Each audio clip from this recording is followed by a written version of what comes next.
So today we're going to talk about no. No. No is like the greatest sentence ever with a period after it. It is a complete sentence. Why no. not an explanation? Well, or an exclamation mark. So here's the deal. I always talk to my clients, and when we're looking at homes or even evaluating offers on their homes, I always tell them push to a no. And what I mean by that is this. In a market like we have right now, and we've had for some time, there's not a lot of time to sleep on it or give it a few days thought or whatever it may be. In fact, when you get an offer in, there's a fuse on it, and it tells you this is when they're willing to wait for you to make a decision. Mm-hmm. And then after that point, the deal's done, or not necessarily, but often it can be over. So this is what I'm saying. If you're with me and we're looking at homes, look for a reason to not buy the house. And then you can just go no, and we can move on. But if it's a home you really, really like, but you just feel like you need to, sleep on it and wait, what's going to happen in this type of market, there will be 5 offers on it. Even right now, with the rates as high as they are, and the reason for that right now is because there's no inventory. Right. So scarcity drives value. Yes, the rates are high. We're all being told that means that property values should be going down because nobody's buying a house. The problem is less people are buying houses, but there's less houses to buy. So it really hasn't affected the market at all.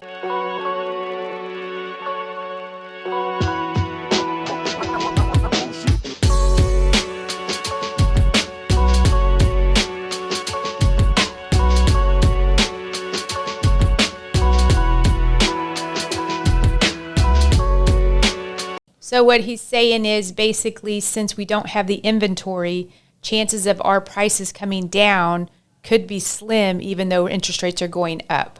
Well, that's exactly right. And frankly, until we have more inventory, that is going to be the case. I would also say push to a no on your loan. Because here's something else. Often you're going to go online, you're going to go to Bankrate, or you're going to go to somewhere that's not going to give you the full picture, which is why you need a lender on your side. Yeah, like Staci.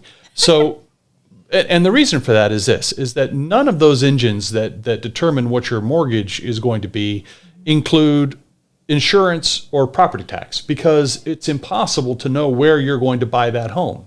True. And those can be as much as the principal payment itself, the mortgage payment itself. So interesting. Here in Phoenix, I was trying to run numbers for a doctor, and he switched different areas, and by the zip code, it literally almost doubled on property taxes in certain zip codes. The crazy thing is there's certain, what are the annexes that you were saying that keeps the payment lower?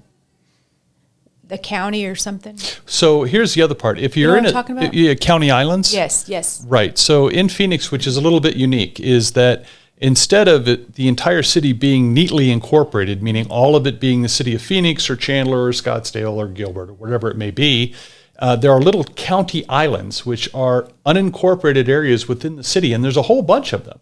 So it can even be a function of what street or what subdivision you're buying. One street over can be a different tax than what it is on a different street.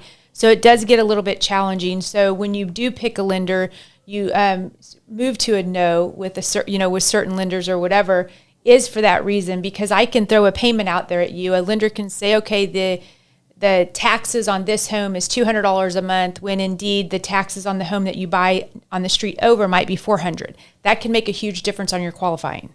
And my point of all of this is that you need to be decisive. Mm-hmm. In this type of market, you need to be decisive with your lending and what payment you're willing to make. What you qualify for and what you're willing to pay are two different things. True. But you need to be firm on those things genuinely. And with the properties that I'm going to show you, you also need to be firm on whether or not it's a property that you're going to be willing to purchase. So remember, no. Push to a no.